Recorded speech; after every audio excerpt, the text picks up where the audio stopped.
ये सवाल करते हैं, ठीक है। हमारा इन सवालों को करने का तरीका क्या है, तो तुम्हें सबसे पहले क्या करना है, तुम्हें सबसे पहले बेस को 1 रख के देखना है, फिर बेस को -1 रख के देखना है, फिर बेस को 0 रख के देखना है, राइट। फिर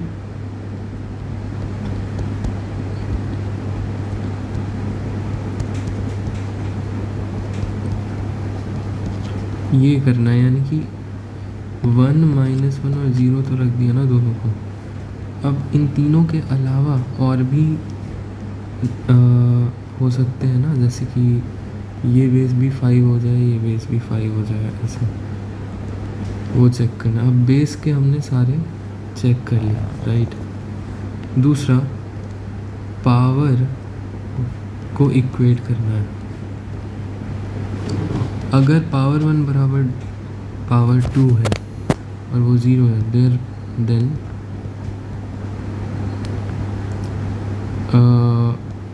base is not equal to 0, क्योंकि 0 की पावर 0 डिफाइन नहीं है।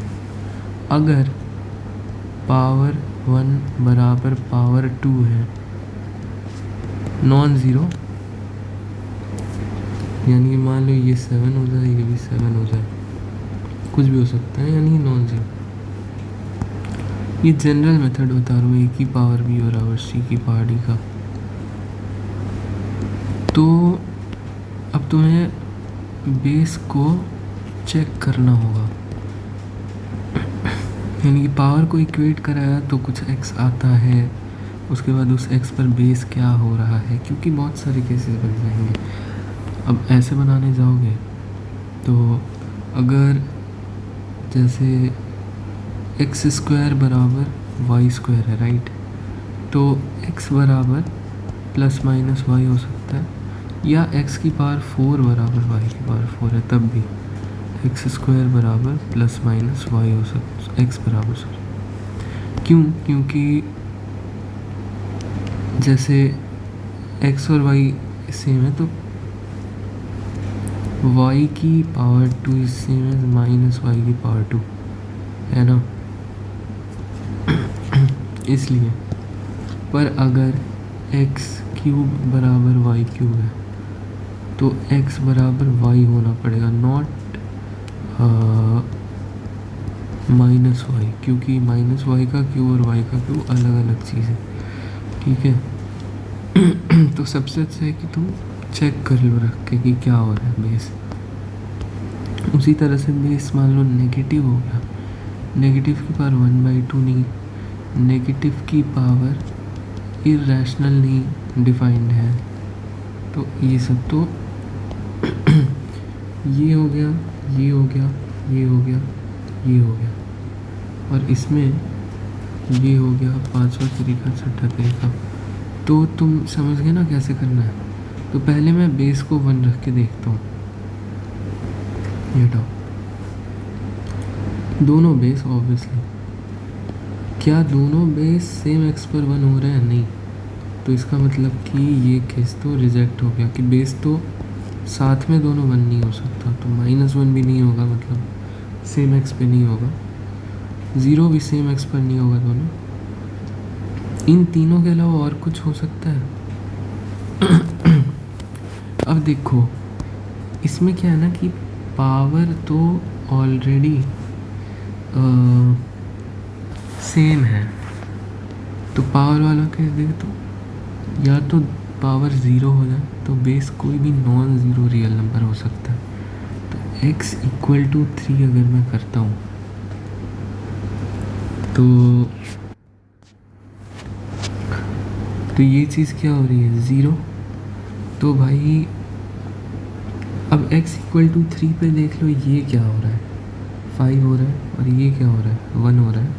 तो भाई 5 की पावर 0 बराबर 1 की power 0, this is a valid case, therefore x = 3 is 1 answer, okay. तो एक ये आंसर हो गया। दूसरा ये भी तो हो सकता है ना कि 3 के अलावा भी तो कुछ x हो सकता है, तो मान लो दूसरा केस हुआ x any real number except 3, obviously ये पावर्स तो ऑलरेडी इक्वल दे रखी हैं, एक्स कुछ भी ना।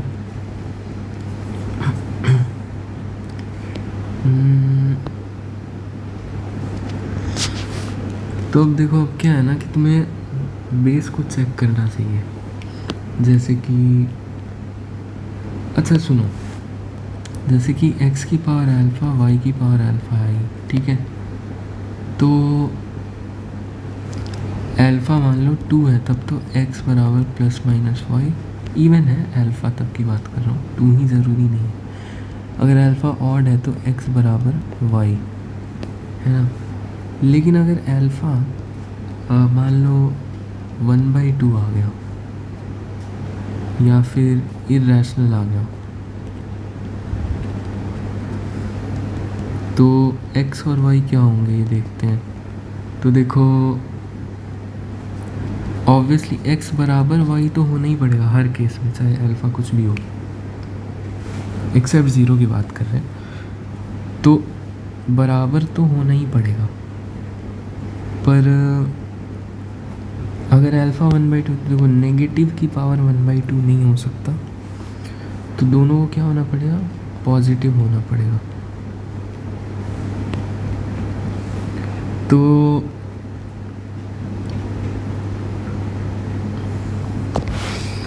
अच्छा ये ऐसा है ना, देखो अल्फ़ा इवन इंटीजर और अल्फ़ा ऑड इंटीजर, ठीक है। क्योंकि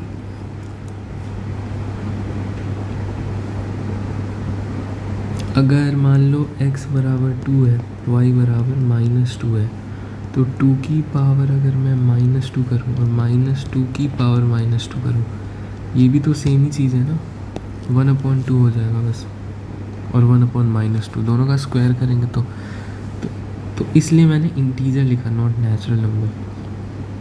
तो देखो सारे इंटीजर्स यहाँ पे आ गए, उसके बाद फ्रैक्शन और इरेशनल नंबर भी आ गए, तो सारे रियल नंबर हो गए ना। तो ऑब्वियसली ज़ीरो नहीं इंक्लूड कर रहे कि वो देख चुके हैं।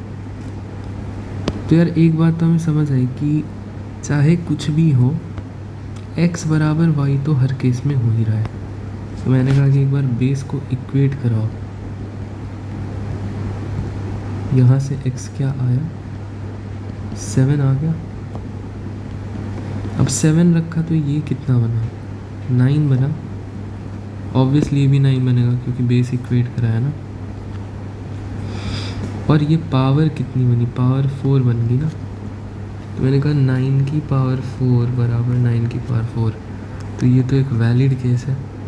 x = 7, एक और आंसर हो गया। अच्छा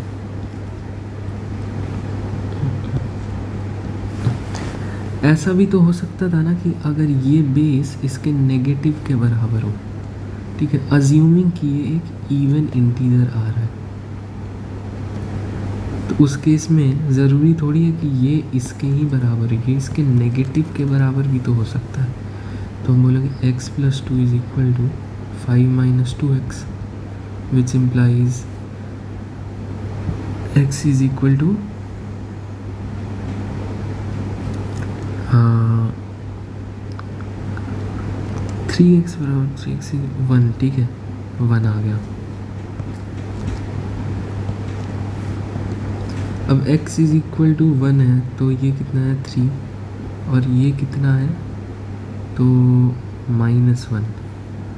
अब एक बार देख लो ये कितना बना, -2, और ये भी ऑब्वियसली -2, 3 की पावर -2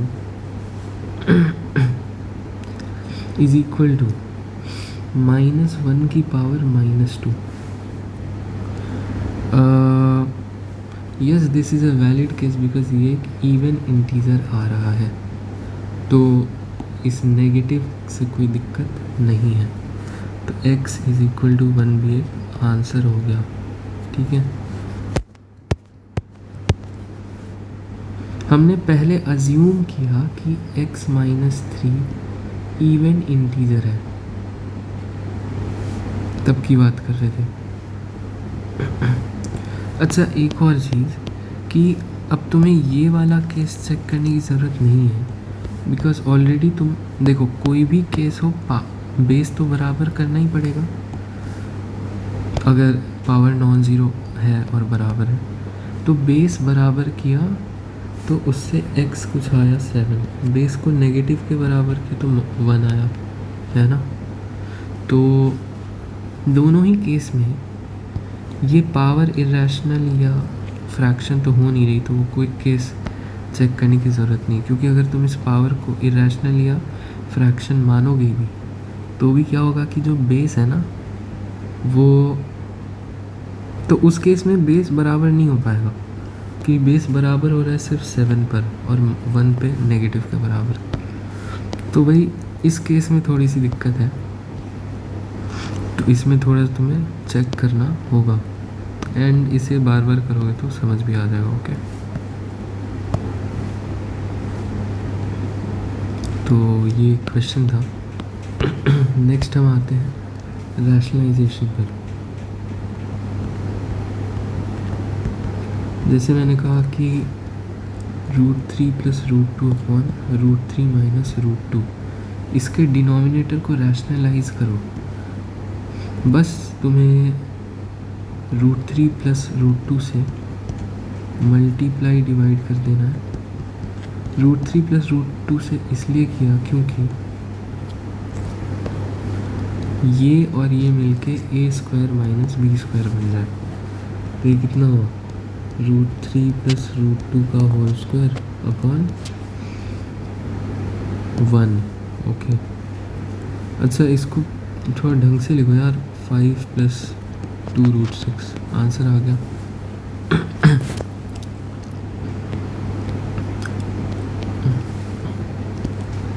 इसको रैशनलाइज करो, ठीक है, डिनोमिनेटर को। अब देखो ना इसमें तरीका क्या है कि तुम बोलो कि भाई तुम एक काम करो, √5 + √3 - √2 से मल्टीप्लाई डिवाइड कर दो, है ना, ऐसा बोल सकते हो।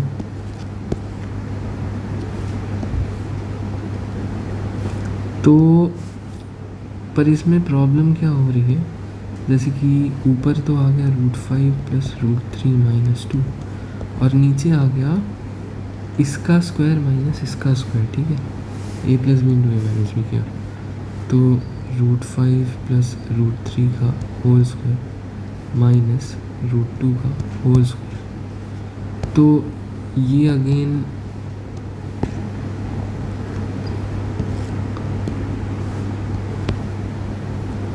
√5 + √3 का होल स्क्वायर क्या होगा, 5 + 3 8 + 2 √15 -2, बेसिकली ये 6 + 2 √15 हो गया। तो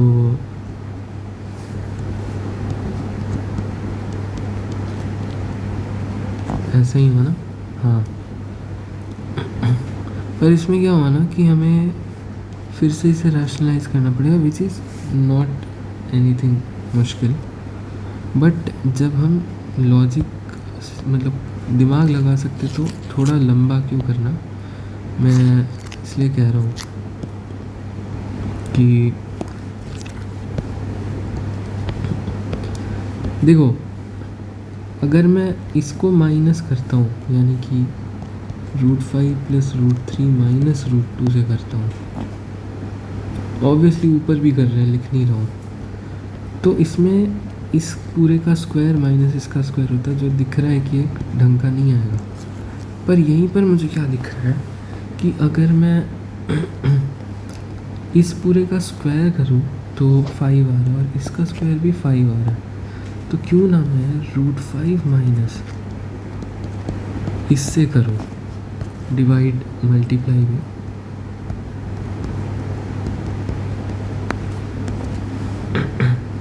इससे क्या होगा ना कि डिनोमिनेटर में 5 आ जाएगा और √3 + √2 का होल स्क्वायर आ जाएगा, और ऊपर तो ये है ही। तो इससे फ़ायदा क्या हुआ ना कि ये डिनोमिनेटर एक प्यारा इरेशनल बन गया, यानी कि ये खोलेंगे तो क्या आएगा 5 + 2√6 है ना, तो ये सिंपली 5 से 5 कटा और बन गया -2√6। Now you can again multiply divide by √6, तो वो हो जाएगा। तो इसका ये भी आसान था, फिर इसमें बस दिमाग लगाना था कि भाई किस पे माइनस डाल के रैशनलाइज करें। देखो एक सवाल है जिसमें तुम्हें बताना है कि इसको सिंप्लीफाई करना है। 5 + 2√6,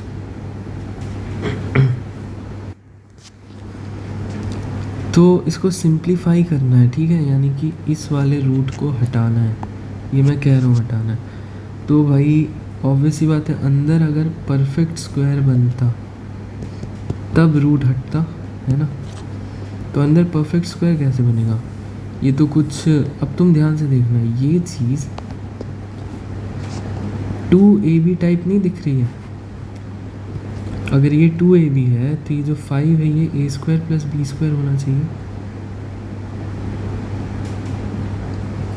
अब मैं कह रहा हूँ ऐसा गेस कर सकते हैं हम कि भाई √6 तो √2 √3 होता है, और √2² + √3² 5 होता है, तो √2 का स्क्वायर + √3 का square + 2 × √2 √3, this is equal to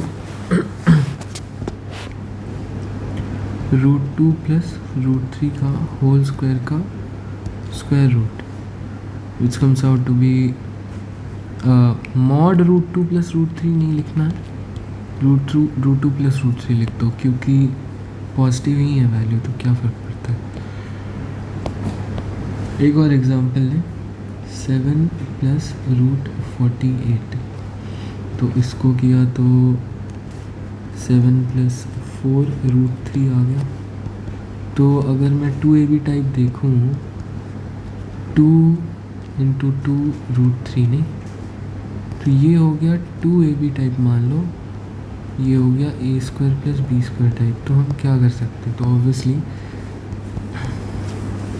मान लो 2² + √3 का स्क्वायर 7 हो गया ना, + 2 × 2 × √3, तो ये क्या हो गया 2 + √3 का होल स्क्वायर का root, which is equal to 2 + √3 only, ये है ना।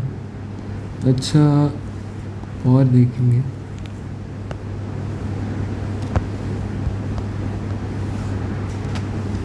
अभी जैसे ये है हमारे पास, तो फिर मैं क्या करूँगा कि √3 का स्क्वायर + √2 का स्क्वायर -2 × √3 × √2, तो भाई ये तो a - b का होल स्क्वायर हो गया ना, देख सकते।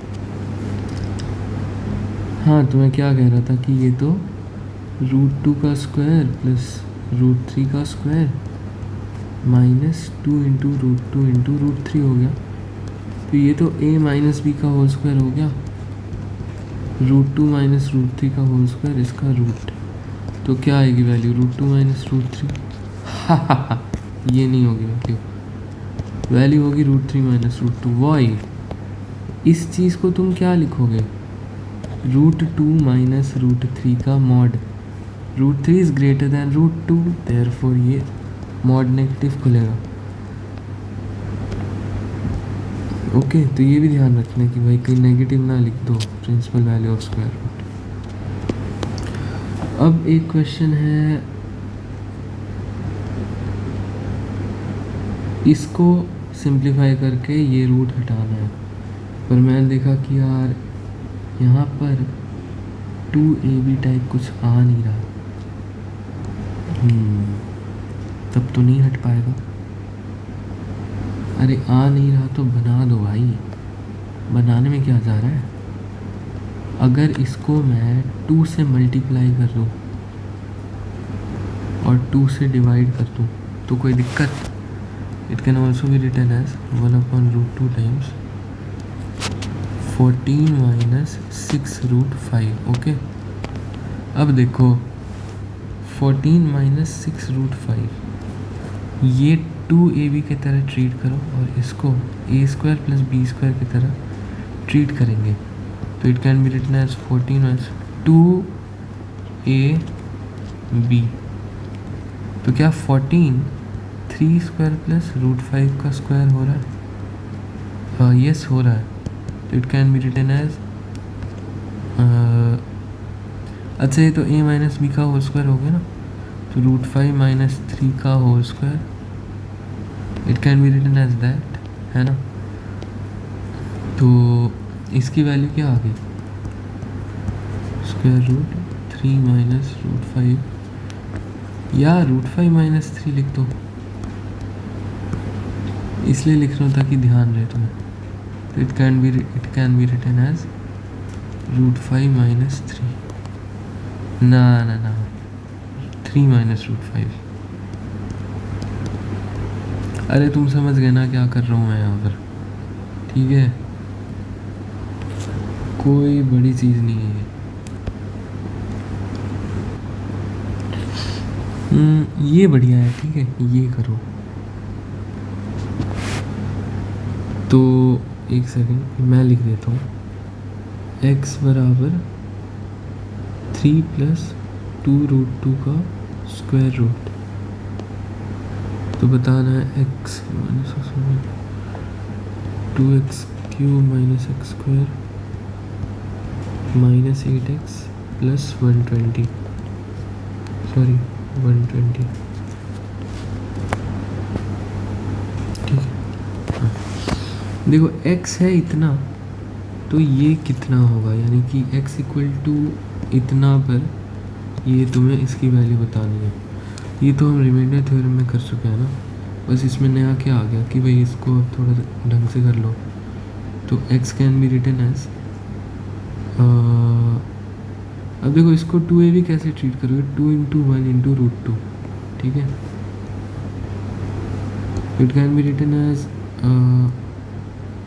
रूट 2 का स्क्वायर प्लस 1 का square 2 root 2 into 1 which is equal to root 2 plus 1। तो अब आ गया x बराबर रूट 2 प्लस 1, ये समझ आ गया ना, तो ये हटाओ। Now you have to find the value of this at x बराबर रूट 2 प्लस 1।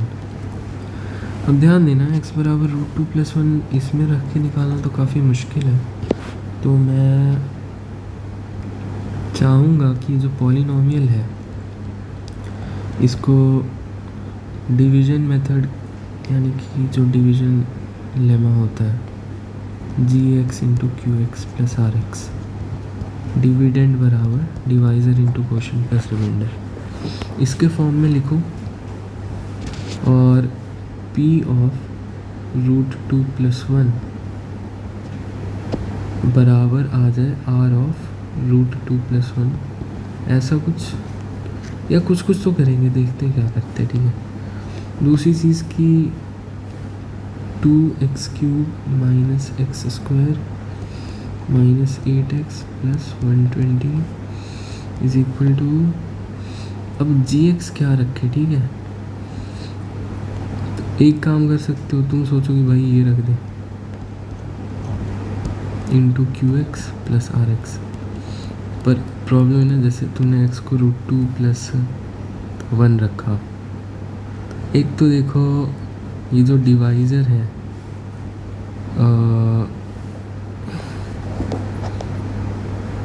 एक तो ये रिमाइंडर आ जाएगा क्वाड्रेटिक, क्योंकि डिवाइज़र एक सेकंड कि मान लो ये रिमाइंडर आ गया k, ठीक है, डिवाइज़र की डिग्री से कम, तो कांस्टेंट ये ना डिग्री, पर ये k निकालने के लिए फिर तुम्हें इसमें रूट 2 प्लस 1 रखना पड़ेगा, तो that is not a good thing, ठीक है।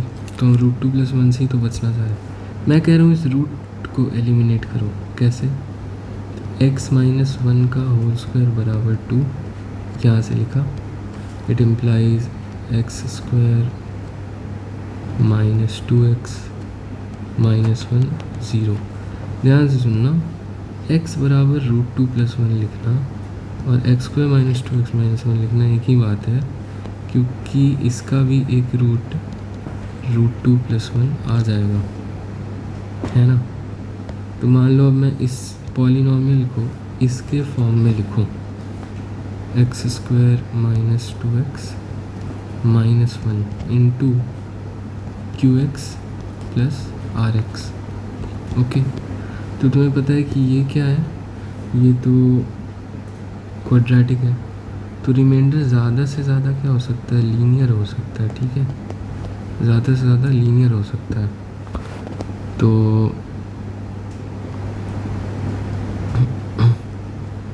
अब देखो इसके रूट्स भी तो घटिया आएंगे ना, एक हो गया √2+1, तो एक हो गया -√2+1। ये इसलिए क्योंकि रैशनल कोफिशिएंट है, तो कॉन्जुगेट पेयर में आते हैं रूट्स, पता है। वो क्वाड्रेटिक में पढ़ती हैं तो वो छोड़ो। अच्छा, तो फिर मतलब ए और बी निकालने का ये तरीका तो बिल्कुल भी बकवास है। तो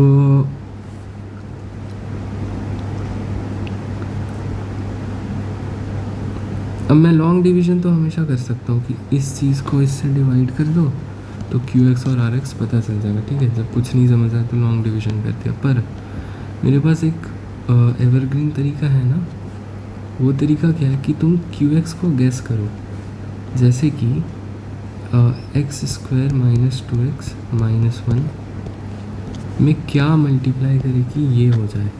पर ध्यान रखना, रिमाइंडर एक लीनियर पॉलिनॉमियल है। ठीक है, तो इसमें जो लीनियर टर्म्स आ रही है ना, वो तो इसके मदद से एडजस्ट हो जाएगा।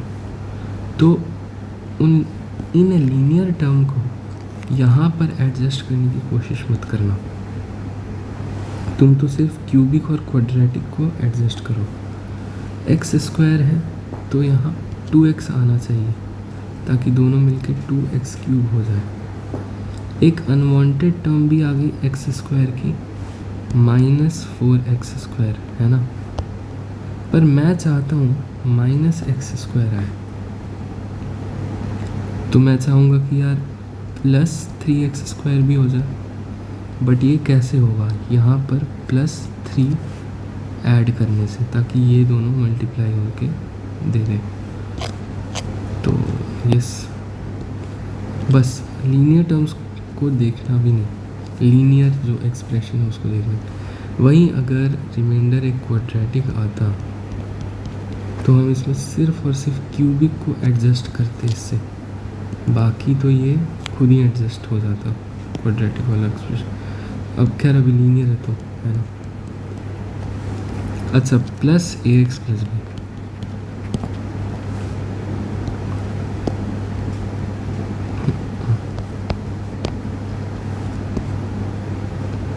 तो this thing is equal to this. Okay, अब मैं क्या करूँगा ना, अब मैं इन दोनों को मल्टीप्लाई करके जो लीनियर टर्म है वो लाऊंगा, और इधर के इसके और इसके लीनियर टर्म्स को एडजस्ट इक्वेट कराऊंगा। जैसे कि RHS में जो तो -8x + 120 है, पर LHS में राइट हैंड साइड में क्या है, देखो लीनियर टर्म कैसे आएगी, -2x को 3 से मल्टीप्लाई करके और 2x को -1 से मल्टीप्लाई करके, तो -6x और -8x आ गया इधर। अच्छा, कांस्टेंट क्या आएगा, -1 -3 को मल्टीप्लाई करके, सॉरी -1 + 3 को मल्टीप्लाई करके कांस्टेंट क्या आएगा, -3। अच्छा, एक ax + b भी है, तो ये दोनों बराबर होने चाहिए, ये और ये। तो 8x तो कट ही गया, और ax + b की वैल्यू 123 आ गई। मतलब देखो a तो 0 होगा, यानी कि ये टर्म 0 हो जाएगी, क्योंकि कोई भी x वाला टर्म नहीं आ रहा है इस साइड, है ना। तो b की वैल्यू होगी 123, तो जो रिमाइंडर हो गया ये एक कांस्टेंट ही आ गया। वाह, बढ़िया बात है, 123। तो रिमाइंडर निकल गया। ध्यान देना, अगर मैं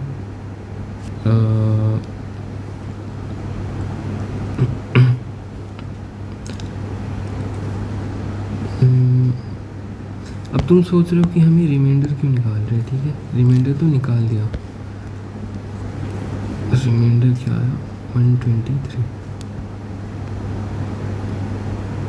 ऑलरेडी रिमाइंडर थ्योरम एक्सप्लेन कर रखा है, पर एक बार और देख लो ताकि कन्फ्यूजन जाए, क्योंकि ये टॉपिक थोड़ा है ऐसा।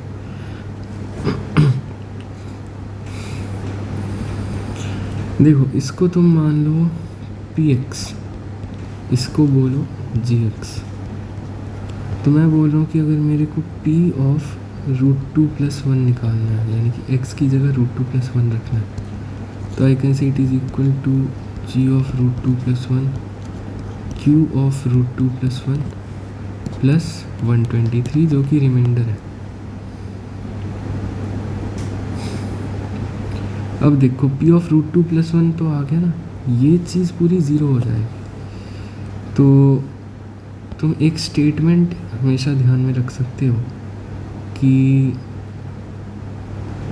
अगर x minus alpha is a factor of px, then p of alpha, यानी कि px की value at x equal to alpha is equal to remainder when px is divided by x minus alpha। क्यों? क्योंकि you can always write px as x minus alpha into some quotient plus remainder. When you put x equal to alpha, you get this 0, r of alpha, right? That's why we do this।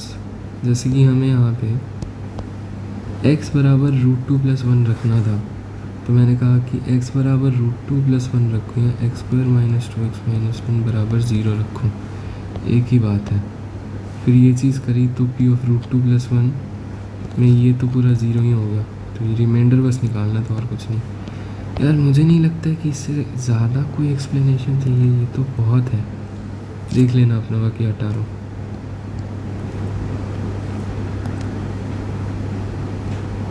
Let's say एक question लेते हैं।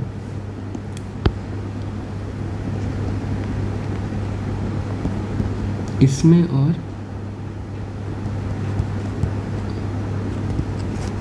इसमें कौन बड़ा है ज़्यादा, ठीक है। तो ऑब्वियसली मतलब एक क्वेश्चन मार्क का साइन दिया कि भाई ग्रेटर होगा या लेस होगा, ओके। चलो इससे पहले मैं एक चीज़ तुम्हें बताता हूँ, 3/4 है और या छोड़ो 2 है और 3 है, तो या एक काम करो 2/7 लो और 3/9 लो। हमें नहीं पता कौन ग्रेटर होगा, ठीक है, तो बीच में डिब्बा बना दिया। अब ध्यान देना, मान लो ये ग्रेटर है, जो कि है भी, पर अगर मैं दोनों साइड -1 का मल्टीप्लाई कर दूँ तो ये साइन पलट जाएगा, इधर आ जाएगा, एज यू कैन सी हमेशा ही होगा। या फिर ये ऐसा है, तो अगर यहाँ -1 का मल्टीप्लाई कर दूँ तो ये साइन पलट जाएगा, है ना, ठीक है। दूसरा, अगर a ग्रेटर दैन b है तो a plus alpha greater than b plus alpha होगा। इट डजेंट मैटर एल्फ़ा क्या है, इक्वालिटी के दोनों, इनइक्वालिटी के दोनों साइड सेम चीज़ प्लस माइनस करते हो, तो बात एक ही। अच्छा, अगर मैं दोनों जगह 2 से मल्टीप्लाई कर दूँ तो जो इनइक्वालिटी का साइन है वो सेम ही रहेगा, है ना। मतलब कि ये नहीं होगा कि अभी हमने, चलो मान लो ग्रेटर देन है, ठीक है। तो अभी ऐसा थोड़ी होगा 2 से मल्टीप्लाई करने पर कि ये पलट जाएगा, -2 से करते तब पलटता है ना। तो अभी इसलिए क्वेश्चन मार्क मान लिया, और जो अभी माना है वही लास्ट में आए, इसका हम ध्यान रखेंगे। खैर, तो यहाँ पे तो तुम डायरेक्ट काट भी सकते हो, है ना, कि 2 2 ज़ार 4, तो √2 प्लस √6। और अच्छा, अब इसको क्या करें, थोड़ा सिंप्लीफाई करेंगे। देखो, इसको 2ab बनाने के लिए 2 से मल्टीप्लाई डिवाइड कर दूंगा मैं, है ना। तो इसमें 2 से मल्टीप्लाई किया एंड 1/√2 से पूरे में डिवाइड कर दिया, ओके।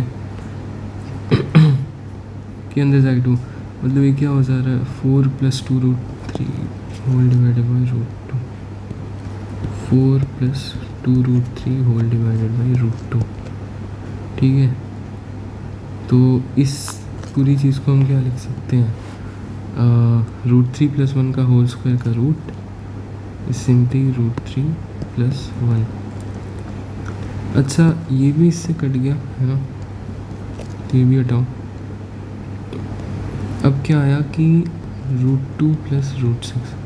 अच्छा, दोनों साइड √2 मल्टीप्लाई कर दो तो भी इनइक्वालिटी सेम ही रहेगी, √6 √2। अरे ये तो बराबर आ गया, तो यानी कि क्वेश्चन मार्क एक्चुअली इक्वल है, यानी कि ये दोनों चीज़ें बराबर थी, ठीक है।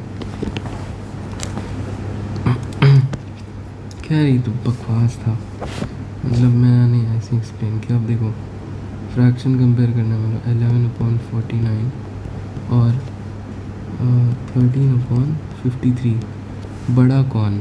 तो सिंपल सी बात है, एलसीएम सेम करो, यहाँ इंटू 53 किया, यहाँ भी इंटू 53 किया। एलसीएम सेम करो ताकि, और इस तरह से करो कि नंबर भी सेम रहे।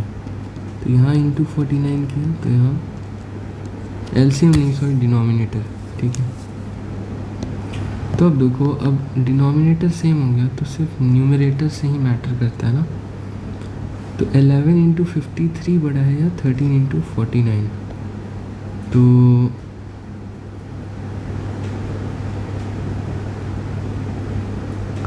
कौन सा बड़ा है, 55 ये बड़ा है, या फिर 39 × 117, 52 62 60 ये बड़ा है, ठीक है। तो यहाँ पर भी यही साइन आ जाएगा, ठीक है।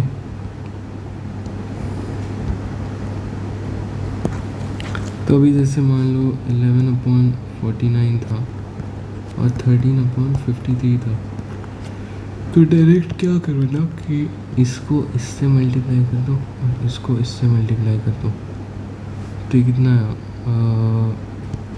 583, और इधर आ गया 633, राइट।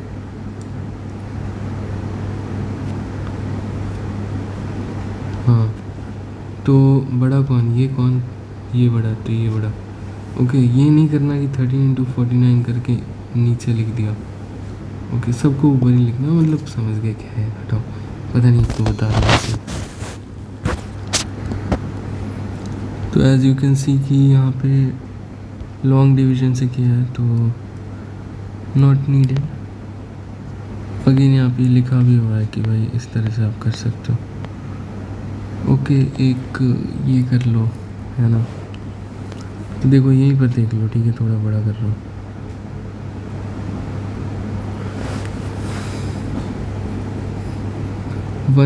तो पहले इसको रैशनलाइज कर दिया, उसके बाद 2 - √3 आ गया, फिर स्क्वायर कर दिया, तो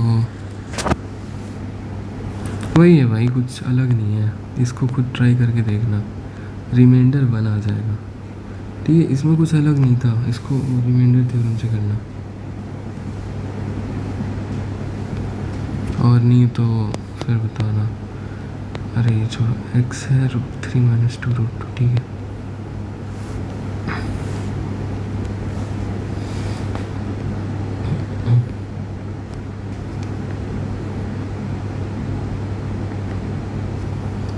फाइंड करो आप x7 प्लस 1/x%। ओके भाई, एक ठीक है, एक तरीका है, पहले सुनो।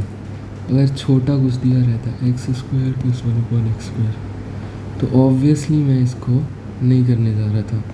मैं बस कहता कि 1/x क्या होगा, 1/3 - 2√2।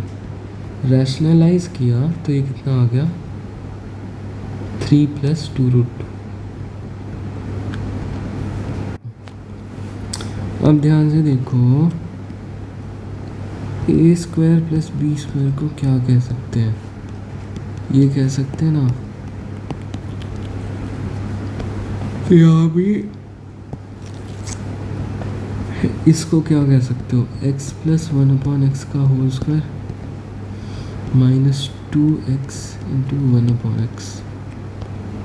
ये तो कट गया क्योंकि x 0 नहीं है, तो ये सिंपली क्या आ गया, x + 1/x² - 2। That's good. तो x + 1/x हो क्या रहा है भाई, मेरे ख्याल से 6 हो रहा है, नहीं? तो 6 का स्क्वायर -2, 34 आ गया, 34। ठीक है भाई, कोई दिक्कत नहीं है। मेरे से पूछा इन्होंने, इसकी वैल्यू बताओ, ठीक है। अभी वही काम चल रहा है, इसकी वैल्यू कैसे निकलेगी वही बता रहा हूँ। This is good.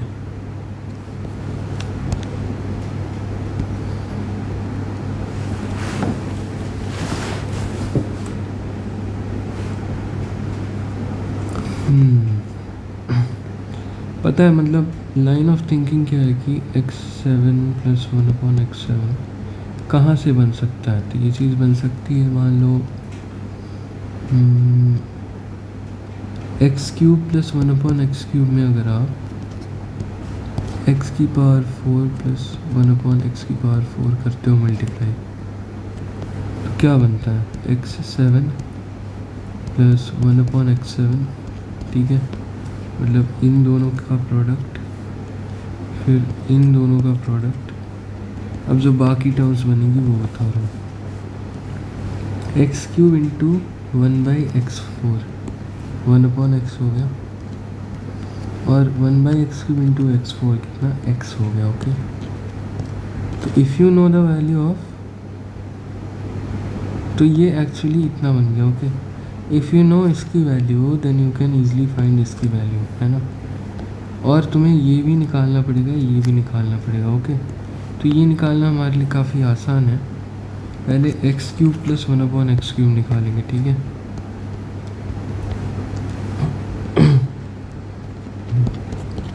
As you know a³ + b³ क्या होता है, a + b का whole cube - 3ab a + b। अच्छा, ऐसा क्यों होता है, क्योंकि a + b का whole cube = a³ + b³ + 3ab a + b। Okay, जो इसमें कुछ दिमाग नहीं लगाना था, बस इधर उधर कर देना। तो इसको भी आप क्या लिख सकते हो, इसको लिख सकते हो x + 1/x का होल क्यूब - 3ab, है ना, a + b। कितना आया भाई ये, 6 का क्यूब -3 × 6, 216 में से 18 गया तो 198 बचा।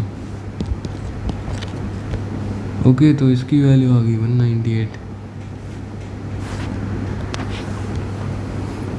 अच्छा, मैं तुम्हें एक और चीज़ बताना चाहूँगा कि x² + 1/x² × x5 + 1/x5, ये भी तो तुम्हें टर्म दे देगा, x7 + 1/x7। अब इसको इससे मल्टीप्लाई करो तो 1/x³ आया, और इसको इससे मल्टीप्लाई करो तो x³ आया।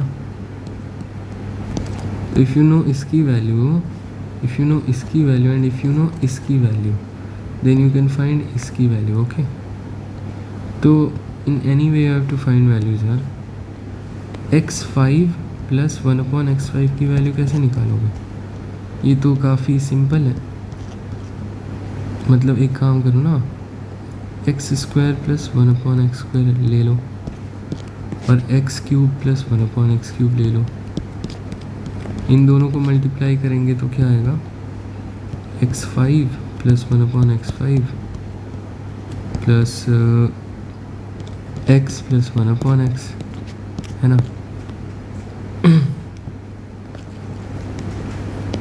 तो यहाँ से अगर मेरे को x5 प्लस 1/x5 चाहिए तो आई कैन ईजिली फाइंड, है ना। ये हो जाएगा x² plus 1/x² into x³ plus 1/x³ minus x plus 1/x। अब तुम्हें सबकी वैल्यू पता है। इसकी वैल्यू 34 है, इसकी वैल्यू 198 है, इसकी वैल्यू 6 है। फाइंड देन x7 वाला भी फाइंड कर सकते हो। अच्छा, एक और चीज़ की x4 प्लस 1/x4 कैसे निकालेंगे? It is easy. या तो तुम x² प्लस 1/x² लो, इसका होल स्क्वायर करो, -2x² इंटू 1/x² लो। ये या तो क्या मतलब यही है। x² प्लस 1/x² कितना आ रहा है? 34। तो ये कितना हो गया? 34 का स्क्वायर -2। काम ही ख़त्म भाई, है ना। तो as you can see it is very easy. Video देखना भाई, ये नहीं कि PDF चाहिए, नहीं चाहिए PDF।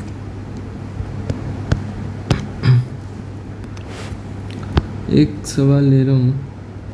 If x is equal to 8 minus √60 find √x plus 2/√x। काफ़ी सिंपल है। कैसे? तो √x कितना हो गया? तो 8 माइनस √60। ओके। अच्छा, तुम ऐसे ही थोड़ी ना रूट दे सकते हो भाई, तुम्हें चेक करना पड़ेगा क्या x पॉजिटिव है ना। √x तो ऑब्वियसली पॉजिटिव होना ही चाहिए।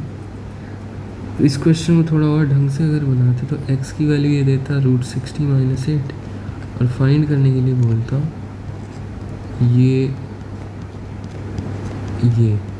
तो लोग कन्फ्यूज है कि भाई रूट के अंदर -x कैसे आ गया, अरे बाप रे।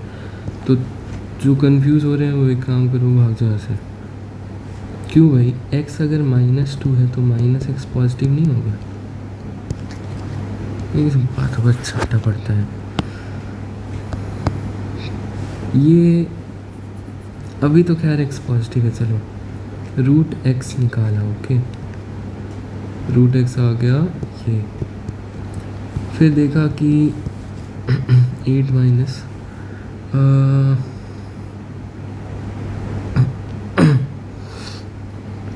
2 इंटू 30 होता नहीं, 4 इंटू 15 यानी कि 2√15। ओके, अरे देखो √60 को 4 इंटू 15 लिखा। ओके,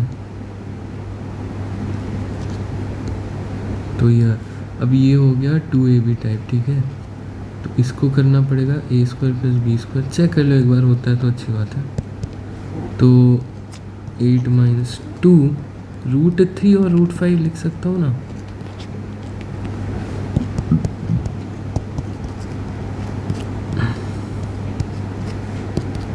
सॉरी, √3 माइनस √5 का उसका। हाँ, फिर से ध्यान नहीं दोगे और √3 माइनस √5 लिख दोगे। भाई ऐसा मत किया करो यार, मॉड दे दिया करो। ये √5 माइनस √3 आएगा क्योंकि √5 बड़ा है √3 से। पॉजिटिव वैल्यू चाहिए ना, principal value of square root. Okay, तो √x कितना आया? √5 माइनस √3।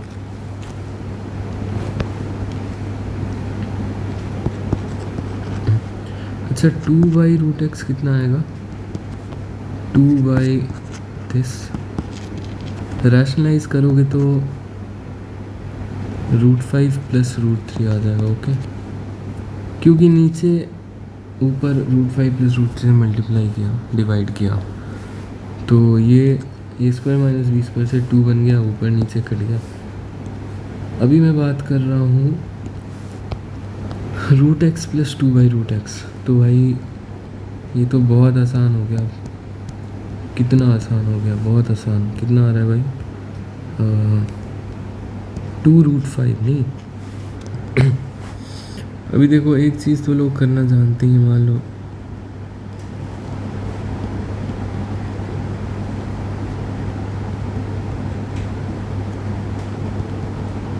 ऐसे ही करते करते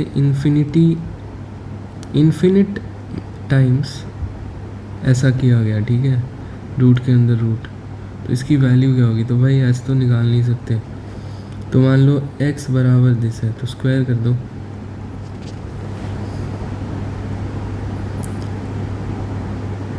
अच्छा पता है, मतलब जैसे स्क्वायर कर दिया तो ये क्या आ गया? 6 plus root 6 plus root 6 plus,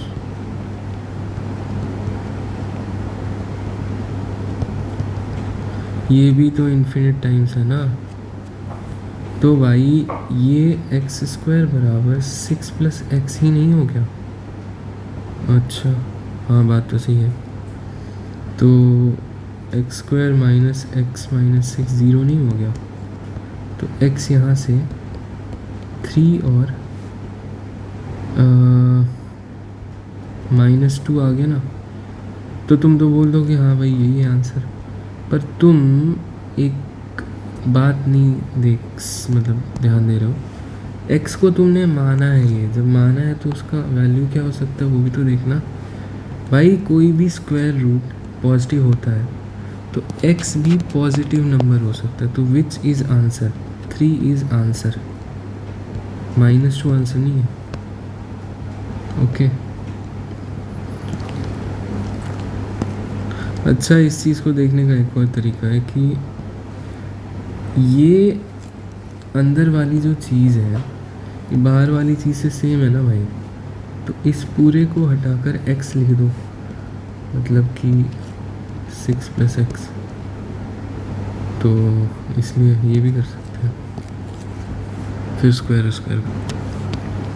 अच्छा ये तुम्हें ध्यान हो, ऑलरेडी कर रखा है ये वाला सवाल, ठीक है, ऑलरेडी कर रखा है previous video. I guess that's enough for today's video.